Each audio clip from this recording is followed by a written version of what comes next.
안녕하세요, 와시즈입니다. 요 며칠 엔터테인먼트 업계가 시끌시끌하고 각종 지라시가 난무합니다. 오늘 이쪽 이야기에 대한 진위 여부나 투자에 관계된 이야기를 할 것은 아니고 주식 투자하다가 발생하는 소음에 대한 이야기를 하려고 합니다. 이런 이슈와 관련해서는 리처드 버스타인의 소음과 투자라는 책이 생각나는데 저는 아직 읽어보진 않았습니다. 유튜브 이웃 채널인 마이바트비님이 좋아하는 책이라 영상으로 독후감을 잘 정리해 놓았으니 관심 있는 분들은 참고하시고, 지금부터 내용은 책과 무관하게 제가 그간 생각했던 시장의 소음에 대한 관점을 이야기해 보겠습니다.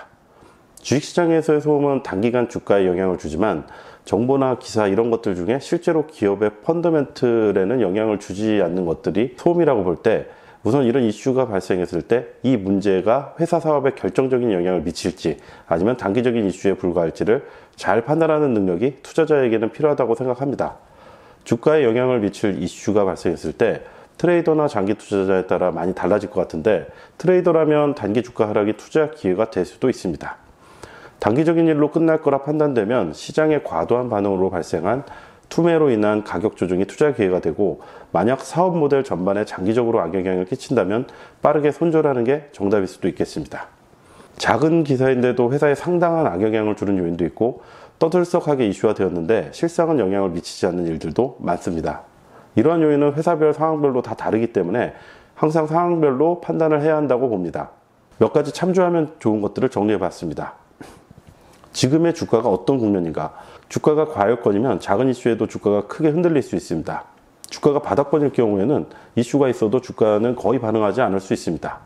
작년에 예스24라는 온라인 서점에서 페미 문제 관련한 논란이 이슈가 됐었는데, 주요 고객층은 여성 고객층이고 페미 이슈로 문제를 제기했던 대부분의 남성 회원들이 탈퇴 운동을 한다, 이런 문제가 발생을 했었는데, 주가가 장기 조정을 받아서 워낙 바닥권이었던 데다가 회원 탈퇴 운동을 벌였던 주 고객층이 책을 주로 안 사는 남성 고객층이었기 때문에 실제 주가라든가 실적에는 거의 영향을 주지 못했습니다.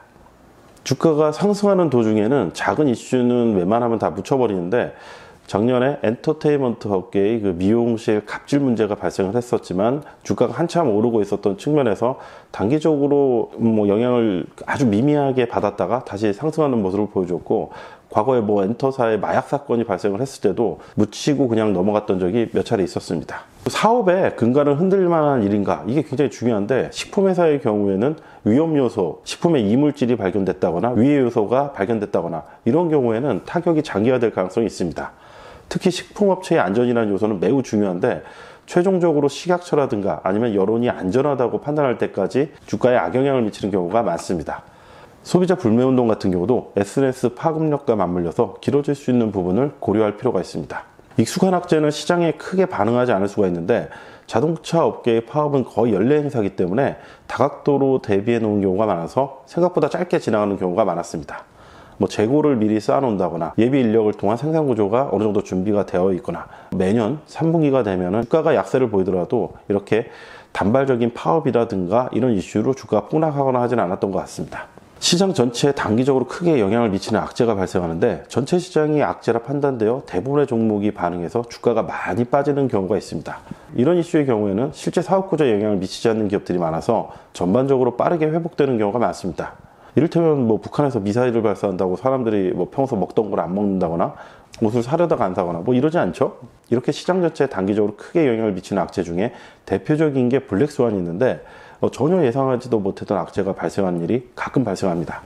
몇 년 전에 브렉시트 투표에서 영국이 EU를 탈퇴를 안 할 거라 생각을 했는데, 실제 투표에서 탈퇴표가 더 많이 나와서 시장이 일시적으로 폭락했고, 지난 미 대선의 경우도 국내의 경우 대부분의 언론사가 힐러리가 될 가능성이 높다고 발표를 했기 때문에 트럼프가 당선되고 나서 일시적으로 주가가 큰 폭으로 빠집니다. 이보다 더 큰 악재 발생은 9.11 테러나 아니면 동일본 대지진을 들 수 있겠는데, 설마 뉴욕 한가운데 테러가 발생할 수 있을지 쉽게 상상하기 어려웠고, 지진이야 일본에서 자주 일어나긴 하지만 원자력 발전소가 폭발하면서 대규모 피해가 발생할 거라 누구도 생각하지 못했던 상황이어서 실제로 일본과 경쟁 관계가 있는 국내 산업에는 호재가 될 수도 있는데, 블랙스완 효과로 증시는 단기간에 급락을 합니다. 9.11 테러나 동일본 대지진의 경우에는 얼마 안 돼서 국내 경제와는 크게 상관없다는 인식이 확산되면서 빠르게 시장이 회복됩니다. 투자를 하다 보면 투자자의 마음을 흔드는 수많은 일들이 일어나고 확인이 어렵고 회사 실적과는 무관하지만 투자 심리에 영향을 주는 일들이 일어나는 것을 충분히 인지하고 있을 필요가 있습니다. 개인적인 투자 성향으로는 조용할 때 사서 주가는 더 조용하게 시간을 가지고 천천히 길게 오르는 걸 선호하지만 그렇게 되었으면 하는 회사를 고르고 골라도 이러한 소음이 발생을 합니다. 어찌 될지는 알 수가 없어요. 투자 경험이 오래되면 좋은 게 이런 일들에 상대적으로 둔감해지고 대응이 조금 나아지는 것 같습니다. 사실 뭐 말이 대응이지 이 또한 지나가겠구나 라는 말이 떠오르고 뭐 그게 답니다. 그냥 버티는 거죠.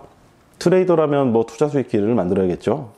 앞으로도 그렇지 않을까 생각됩니다. 보통 이러한 이슈의 수명은 길게는 3개월 정도였던 것 같은데 문제가 해결된다는 게 아니라 그냥 3개월 정도 되면 좋은 일이건 나쁜 일이건 대중 여론에서는 잊혀지는데 다른 이슈가 대체하거나 사람들 사이에서는 너무 익숙해져서 둔감해지기 때문인 것 같습니다.